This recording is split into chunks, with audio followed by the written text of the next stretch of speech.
Shalom Bapak Ibu Saudara Jemaat GBI Rahel Wiyung Kalijudan yang dikasihi Tuhan Yesus, di mana hari ini bersama-sama kita sedang melaksanakan ibadah di rumah kita masing-masing. Dan hari ini pesan firman Tuhan terambil dari kitab 2 Tawarikh pasal yang ke-20 di ayat yang ketiga. 2 Tawarikh pasal 20 di ayat yang ketiga. Demikian firman Tuhan. Yosafat menjadi takut, lalu mengambil keputusan untuk mencari Tuhan. Ia menyerukan kepada seluruh Yehuda supaya berpuasa. Ayat yang keempat, dan Yehuda berkumpul untuk meminta pertolongan daripada Tuhan. Mereka datang dari semua kota di Yehuda untuk mencari Tuhan. Amin. Nah, kekasih Tuhan, perikop ini tentu sudah tidak asing buat kita sekalian, di mana di perikop ini diceritakan ketika datang musuh, pasukan yang besar, masalah di dalam kerajaan Yehuda yang waktu itu dipimpin oleh Raja Yosafat, di mana secara manusia Yosafat tidak mampu mengatasinya. Dan dalam situasi yang genting seperti itu, maka Yosafat memutuskan untuk mencari Tuhan. Sebuah keputusan yang sangat tepat. Seringkali dalam kehidupan ini, dengan tiba-tiba Tuhan izinkan kita sebagai umat Tuhan menghadapi problem, masalah, kesulitan yang tidak terduga. Bahkan masalah yang kita hadapi bukanlah masalah yang kecil, melainkan sebuah masalah yang besar. Seperti hari-hari ini, kota kita, bangsa negeri kita Indonesia, bahkan dunia juga menghadapi masalah yang besar, yaitu berperang menghadapi virus corona COVID-19. Secara manusia, segala upaya sudah dilakukan, namun ternyata memang penyebaran dari virus corona COVID-19 cukup meluas, bukan hanya ke satu negara atau ke beberapa negara, melainkan ke semua negara di dunia ini, menjadi sebuah pandemi. Nah, tentu secara manusia bisa saja hal ini membuat seorang menjadi takut, khawatir, dan sebagainya.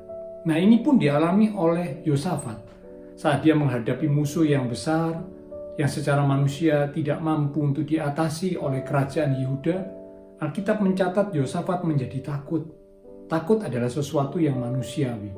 Namun di tengah ketakutan yang timbul akibat masalah yang dihadapi, bagaimanakah respon kita sebagai anak Tuhan?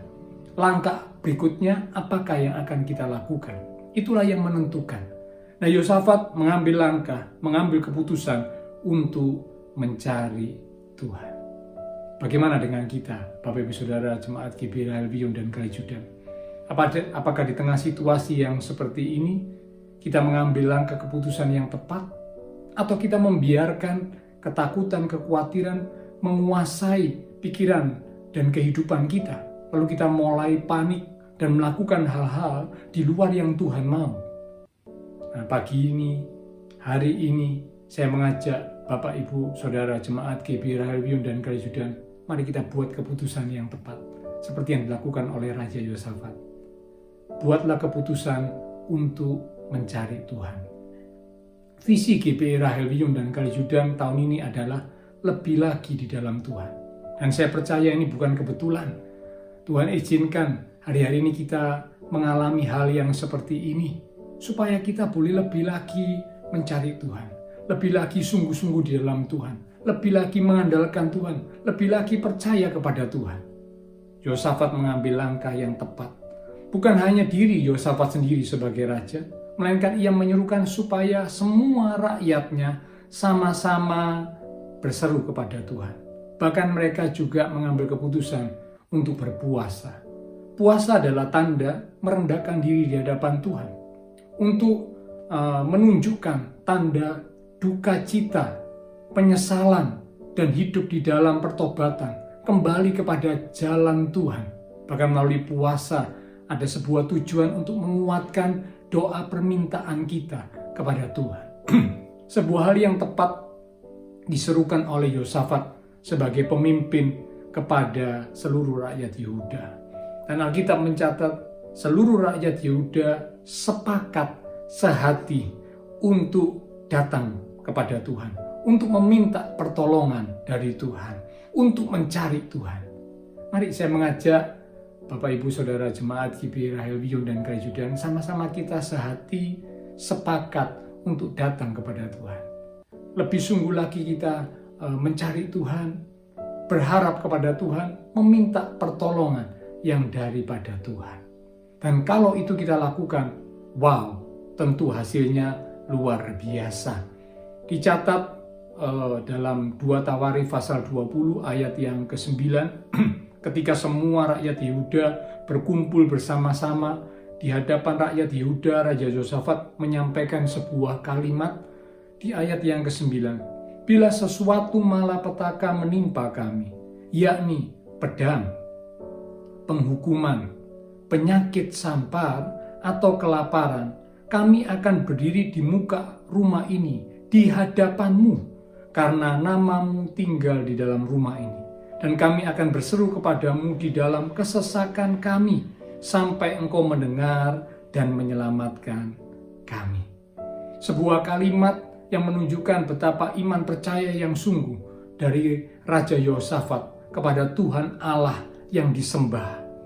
Dikatakan berdiri di hadapan Tuhan, berseru kepada Tuhan saat datang kesulitan. Salah satunya disebutkan tentang penyakit sampar.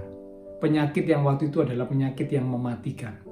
Demikian juga hari-hari ini, di saat kita mendengar hal-hal yang terjadi atas kehidupan pribadi kita, atas kota kita, atas bangsa negeri kita Indonesia yang kita cintai, mari sama-sama kita percaya kepada Tuhan. Kita datang berseru kepada Tuhan di dalam kesesakan kita. Dan kita yakin Tuhan akan mendengar, menyelamatkan tepat pada waktunya untuk setiap masalah pergumulan yang Tuhan izinkan terjadi dalam kehidupan kita, orang-orang percaya. Seperti firman Tuhan berkata, dikatakan dalam Roma pasal yang ke-8, Allah itu bekerja dalam segala sesuatu untuk mendatangkan kebaikan bagi orang yang mengasihi Dia. Bahkan dikatakan tidak ada masalah pencobaan yang melebihi kekuatan kita, karena Tuhan itu Allah yang setia.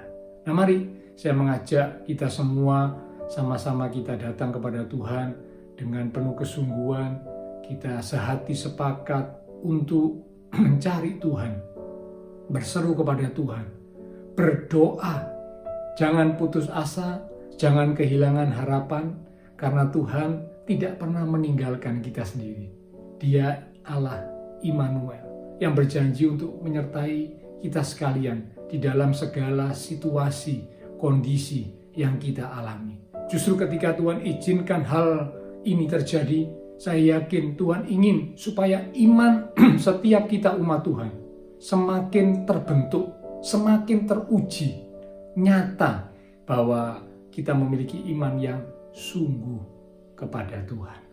Nah, sebagai penutup di dalam kitab Roma pasal yang ke-12, di ayat yang ke-12, nasihat firman Tuhan berkata, Roma pasal 12 di ayat yang ke-12, bersukacitalah dalam pengharapan, sabarlah dalam kesesakan, dan bertekunlah dalam doa. Pesan Tuhan lewat ayat ini dikatakan bersukacitalah dalam pengharapan. Jangan sampai kita kehilangan sukacita kita meskipun di tengah masa yang sulit. Mengapa? Karena pengharapan kita kepada Tuhan tidak pernah mengecewakan. Bersukacitalah dalam pengharapan kepada Tuhan. Sukacita, hati yang gembira, menjadi obat yang manjur.